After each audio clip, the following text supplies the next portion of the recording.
السلام علیکم دوستوں، یہ جو بڑا عید بولتے ہیں نا، عید الاضحیٰ، یہ خاص کر قربانی کے حوالے سے جو ہے نا یہ عید ہوتا ہے۔ لوگ گائیں خریدتے ہیں، بکری خریدتے ہیں، اللہ کی رضا کے لیے جو ہے نا قربانی کرتے ہیں۔ تو قربانی جو ہے نا ایک سب سے ضرور کرنا چاہیے، اس لیے کہ آپ یوں سمجھ لو آپ نے ایک گائیں خریدا، کیسا بھی پیسہ جمع کر کے اپنا اخلار سے، آرام سے نہیں، آرامی پر نہیں کرو گے تو کچھ فائدہ نہیں ہے۔ الار سے مطلب الار آپ نے محنت کیا، اپنا حق حصول سے جو ہے نا کمایا، وہ پیسہ جو ہے نا اگر قربانی پہ ڈالو گے تو آپ کو ثواب ملے گا۔ مگر ایک دوسرا بات بھی ہے، آپ لوگوں نے ثواب تو نظر نہیں آتا ہے نا لوگوں کو، یار میں نے اتنا بڑا 2 لاکھ روپے کا گائے کاٹا، ثواب تو مل گیا لیکن مجھے نظر نہیں آیا ثواب کہاں سے ملا، یہ سمجھتے ہیں بہت ساری جاہل لوگ۔ لیکن میں آپ لوگوں کو بتاتا ہوں ثواب کس طرح ملتا ہے، بتاتا ہوں، ذرا سنیے۔ قربانی ایک تو اللہ کو خوش کرنے کے لیے، آپ نے گائے کاٹا یا بکری یا کچھ بھی مطلب نا اللہ کے لیے قربانی دیا، یہ تو ہمارے اسلام میں اصول بھی ہے، ضروری بھی ہے، فرض بھی ہے اگر کسی بندے کے پاس پیسہ ہے، کیونکہ پیسہ قبر میں نہیں لے کے جاؤ گے۔ اگر پیسہ کفن میں تو جیب نہیں ہوتا ہے نا، پیسہ قبر میں نہیں لے کے نہیں جا سکتے ہو، اس لیے قربانی کرنا ضروری ہے۔ اگر آپ کے پاس نہیں ہے وہ الگ بات ہے، اگر ہے تو قربانی کرتے جاؤ۔ اسی لیے اس کا فائدہ آپ کو کیسا پتہ چلے گا، یہ ہوتا ہے کہ یوں سمجھ لو آپ کی گھر میں ایک بڑی مشکل آنے والا ہے، آپ کو پتہ نہیں ہے، اللہ تعالیٰ کو پتہ ہوگا نا، 10 دن کی بعد یا 15 دن کی بعد یا 1 مہینے کی بعد ایک بڑی پریشانی آنے والا ہے، تو اللہ تعالیٰ جو ہے نا آپ کا قربانی وغیرہ یہ اچھا کاموں کو دیکھ کے شاید وہ پریشانی کو ہٹا دے گا۔ ایک فائدہ یہ ہو گیا۔ دوسری، اگر آپ کسی گھر میں کوئی بندہ نوکری پہ نہیں لگا ہوا ہے، بہت سارے کوششیں کر رہا ہے، اس کی نوکری لگ جائے گا، کوئی نہ کوئی طریقے سے اس نے کاغذ کہیں جمع کیا تو اس کے لیے ایک فون آ جائے گی، آ جاؤ بھائی تمہارا نوکری لگا ہوا ہے۔ آپ نے تو کوشش کیا صرف نا، پتہ نہیں چلا کہ نوکری لگے گا نہیں لگے گا، نوکری لگ گیا۔ ایک فائدہ یہ ہو گیا۔ آپ کے گھر میں کوئی آدمی بیمار ہے اور روز دوائی کھا رہا ہے، اس کا جو ہے نا طبیعت پھر بھی ٹھیک نہیں ہو رہا ہے، پھر اللہ تعالیٰ کو یہی قربانی جو ہے نا پسند ہو گیا، تو آپ کے گھر میں جو روز جو ہے نا انگریزوں کا دوائی کھا رہا ہے، صحیح نہیں ہو رہا ہے، وہ بھی صحیح ہو جائے گا، 10 دن کے بعد ہو جائے گا، 15 دن کے بعد اس کی صحت پھر صحیح ہو جائے گا۔ اور اگر آپ کسی جگہ میں سفر کے دوران جا رہے ہیں، آپ کو کوئی مشکل یا کوئی حادثہ آنے والا ہے، مطلب آگے اللہ تعالیٰ اس کو بھی ہٹا دے گا۔ یہ ہوتا ہے قربانی کی فائدہ۔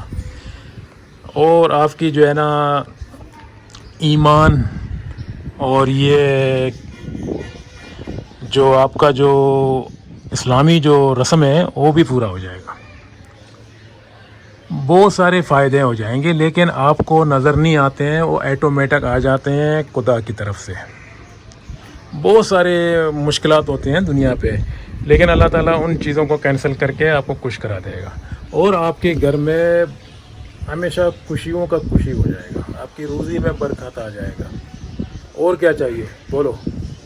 قربانی تو آپ نے گائیں کاٹ لیا، آپ کو نظر نہیں آیا، آپ نے گائیں 2 لاکھ روپے کا کاٹا، لوگوں کو بانٹ کے دیا، پھر کیا ہوا؟ کچھ نہیں دکھائی دیا نا، دکھائی نہیں دے گا، آئیں گے پھر آپ کو خود ہی محسوس ہوگا کہ آپ کے گھر میں کیسے خوشحالی آ گیا، کیسے کہاں سے نوکری آ گیا، کیسے بیماری دور ہو گیا، کیسے پیسے میں برکت آ گیا، روزی میں برکت آ گیا۔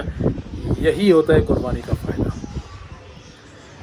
کیونکہ قربانی جو ہے نا آپ اللہ کے نام پہ کر رہے ہو نا، تو اللہ تعالیٰ خوش ہو کے، اللہ تعالیٰ جب خوش ہوتا ہے تو آپ کے گھر میں پھر کس چیز کا کمی ہوگا بتاؤ؟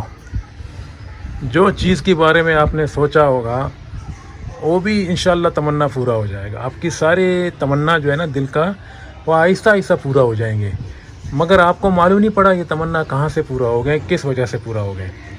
یہی قربانی، یہی اچھا کام۔ جب بھی سچ بات کرو گے جھوٹ نہیں بولو گے، اللہ کی رضا میں قربانی کراؤ گے اور اپنا اقتدار سے کماؤ گے تو آپ کے گھر میں بیماری آدمی جو ہے نا زیادہ نہیں ہوگا، بیمار لوگ زیادہ نہیں ہوں گے، آپ کی بچوں کے اندر صحت آئے گا، آپ کی بچے اگر اسکول میں پڑھ رہے ہیں تو اچھا خاصا اس کی نالج بڑھ جائے گا، بہت ساری خوشحالی آ جائیں گے۔ تو میرے پیارے بھائیوں اور بہنوں، ان چیزوں کو یاد رکھو۔ آپ لوگوں نے بڑی محنت کر کے قربانی کے لیے پیسہ جمع کیا تو یوں سمجھ لو کہ یہ پیسے آپ کی ضائع نہیں ہوں گے، اللہ خوش کر دیا نا۔ جب اللہ خوش کر دیا تو پھر اللہ کے لیے اللہ جو ہے نا آپ لوگوں کو خوش کر دے گا۔ یہی فائدہ ہوتا ہے قربانی کا۔ 2 لاکھ 3 لاکھ یہ تو ہم لوگ ویسے بھی کہا کے ضائع کر دیتے ہیں، لیکن جب اللہ تعالیٰ نے صحت دیا، طاقت دیا، محنت کر رہے ہیں تو پھر اللہ تعالیٰ کے لیے کیوں قربانی نہ کریں؟ اس لیے قربانی کرتے جاؤ۔ اور دوستوں، گوشت جو ہے نا، یہ صحت کے حوالے سے میں آپ لوگوں کو بتا رہا ہوں۔ گوشت ابھی جو ہے نا ہماری عید میں لوگوں نے، ہر پڑوسی نے گائیں مطلب کاٹا، کوئی کسی جگہ میں بکری کاٹا، کوئی جگہ میں گائیں کاٹا، تو ہر آدمی کے پاس اگر فریج ہے تو اس کے پاس ضرور اس وقت گوشت ہوگا، زیادہ گوشت ہوگا۔ مطلب کہ پہلے جو عام دنوں میں جو خریدتا ہے نا 1 کلو 1.5 کلو، اس سے زیادہ ہوں گے۔ کوئی بھی آدمی کے پاس، چاہے غریب ہے چاہے فقیر ہے، جو بھی ہے اس کو گوشت ملا ہوگا ضرور، کیونکہ قربانی ہر طرح سے ہمارا الحمدللہ یہ پاکستان میں ہر جگہ میں، باقی ملکوں میں بھی، اسلامی ملکوں میں ہر جگہ میں ہوتا ہے۔ تو اس لیے اس وقت جو ہے نا غریب بھی جو ہے نا بنداس گوشت کھاتا ہے۔ لیکن گوشت کھانے کا بھی ایک اصول ہوتا ہے۔ آپ لوگ روز گوشت کھا رہے ہیں نا، ابھی صبح بھی گوشت کھا رہے ہیں، ناشتے میں گوشت کا سالنا، یہ کباب، پتہ نہیں کیا کیا بناتے ہو، پھر دوپہر کی بعد پھر بریانی گوشت ڈال کے کھاتے ہو، پھر شام کو پھر ڈنر ہوتا ہے اس میں بھی گوشت کھا رہے ہیں، یہ غلط ہے۔ گوشت ملا ہوا ہے، گوشت کو رکھو، فریج اگر چل رہا ہے اچھا خاصا برف میں رکھو، خراب نہ ہو جائے۔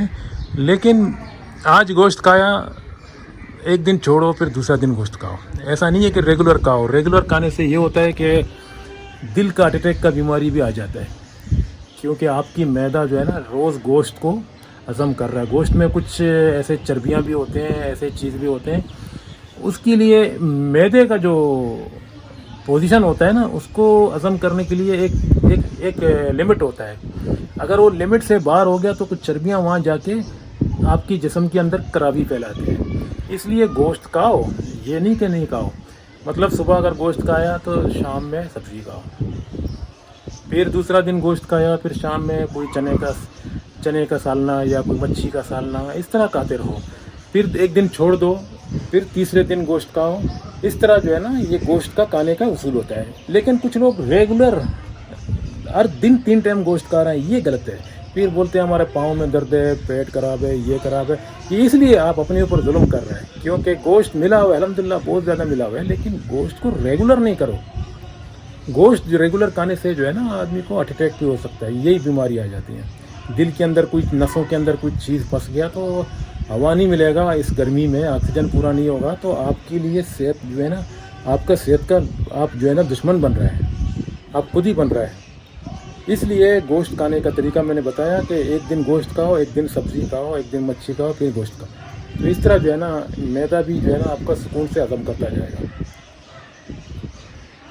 تو دوستوں، دعا کریں گے اللہ تعالیٰ سب کے لیے آسانی عطا فرمائے، اور یہ جو ہم لوگوں نے جو قربانیاں کیا ہے نا، یہ اللہ تعالیٰ اس کو قبول عطا فرمائے، اور سارے لوگوں کا مشکل آسان کریں، اور سارے لوگوں کا بیماری آسان کریں، بیماریوں کو نکالیں اور زندگی آسان کریں، اور جو لوگ بے روزگار ہیں ان لوگوں کو روزگار مل جائیں، اور جو لوگ بیمار ہیں اس کا بیماری ختم ہو جائیں، اور جو لوگ پریشان ہیں اس کی پریشانی ختم ہو جائیں۔